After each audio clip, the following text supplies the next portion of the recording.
Have you worked out today? What did you do? CrossFit, Pilates, yoga, weights, cardio, boxing, or let me guess, HIIT or high intensity interval training?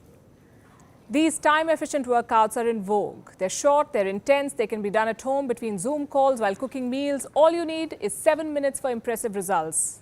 How does that work? What's the cheat code? The word is intensity. HIIT requires you to work out at maximum capacity. You must be out of breath by the end of it. Everyone is doing it. These high-intensity workouts are supposed to be good for your weight, excellent for your shape. But are they good for your body? Can too much intense workout kill you? It can. So listen to this episode of Gravitas Plus very carefully. Hello and welcome. I'm Palki Sharma Upadhyay. We live in times where workout routines have become a part of our everyday conversation. Have you tried Pilates? I can do 50 push-ups. What about you? Did you check out the new workout challenge? Why don't you call my gym trainer instead? Questions like these are normal. Posting fitness videos is normal. Gym selfies are a thing. Just like taking photos of our cycle routes and workout playlists. And there's nothing wrong with it. Fitness is good for us. Regular exercise controls our weight. It prevents strokes, high blood pressure, type 2 diabetes, depression, anxiety, several types of cancers, arthritis. It also improves mood, boosts energy, helps us sleep better. The list is long. In short, working out helps our mental and physical health, and we all know this. But do you know, when overdone, workout can be deadly. For starters, it can lead to loss of menstruation in women.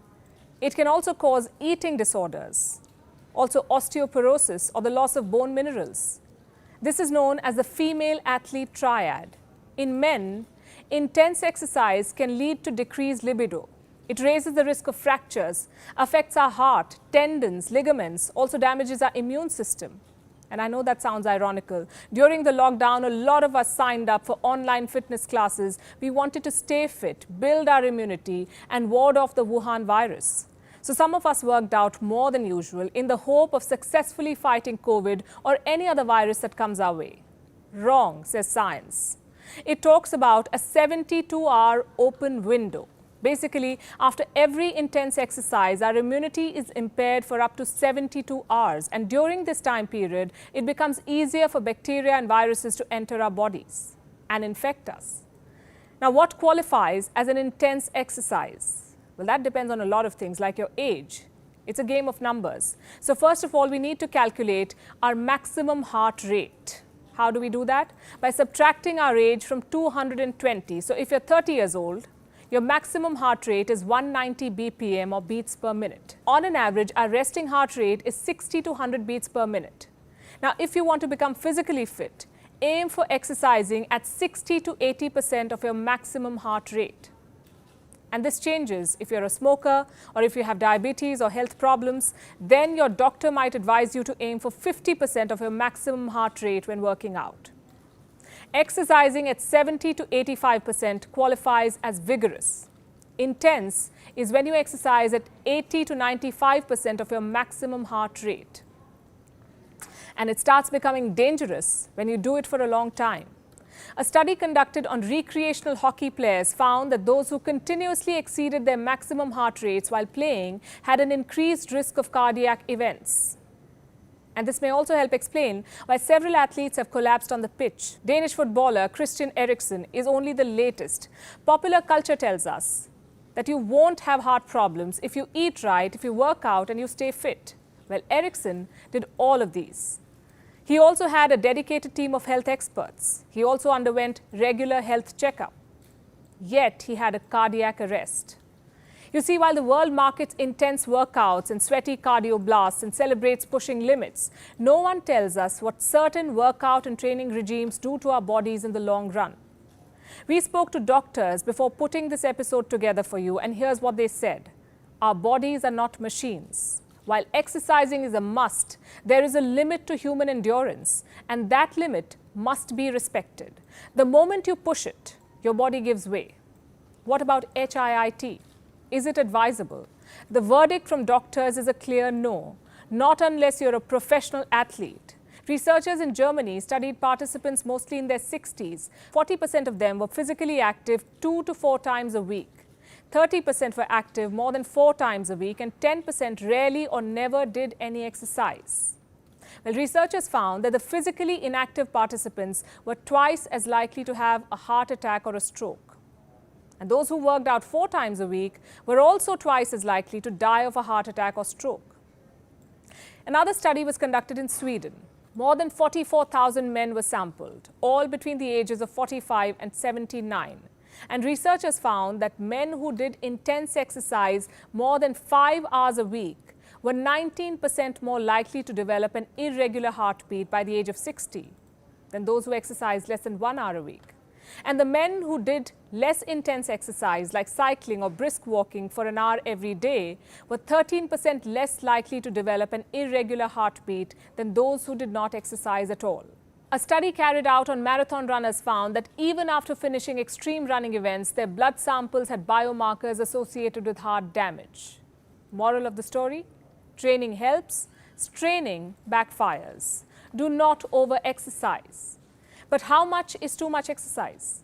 The Centers for Disease Control and Prevention, or CDC, says adults should get 5 hours of moderate exercise a week. And on 2 or more days, they should work all major muscle groups: legs, hips, back, abdomen, chest, shoulders, and arms. Well, what if you want to work out more?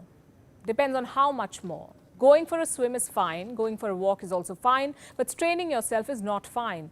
People who train intensely for more than an hour every day often develop what's called an athlete's heart. Their heart remodels itself. It becomes bigger in size, its walls thicken. This allows the heart to pump more blood per heartbeat. And this is seen as the heart's adaptive measure. An athlete's heart is not a medical condition in itself, but it potentially makes you more vulnerable to heart-related problems. And this includes heart attacks, cardiac arrests, and strokes. High-intensity workouts also lead to various gastronomical disorders like inflammatory bowel disease and irritable bowel syndrome. So who will tell us all of this? Most of our so-called fitness coaches are not certified. In most parts of the world, there is no restriction on using the title of personal trainer or fitness coach. Anyone can call himself or herself that. Any Tom, Dick and Harry is allowed to prescribe a workout regime, a diet, supplements. Every second person on the internet today is a fitness influencer. You see, a personal transformation or X number of hours spent in the gym does not substitute a course and certification on health and fitness.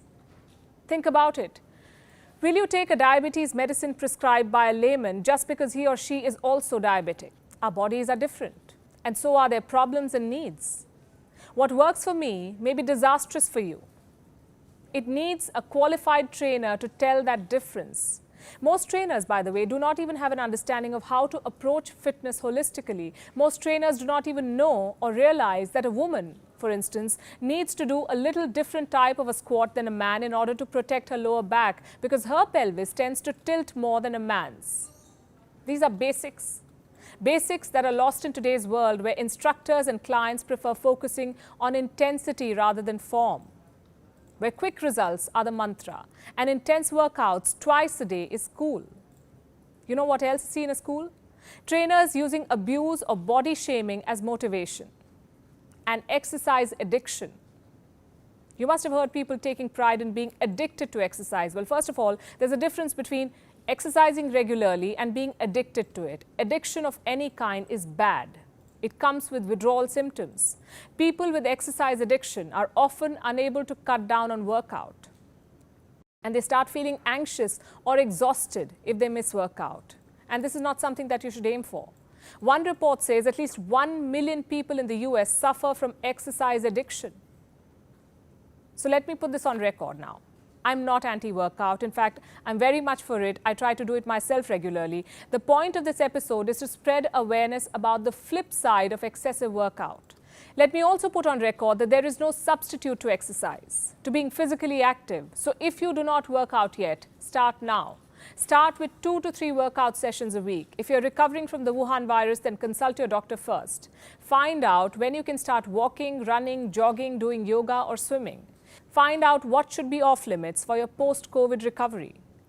This virus is complicated, and there is no one-size-fits-all advice for post-COVID workout. But do remember, when it comes to working out in general, moderation is the magic word.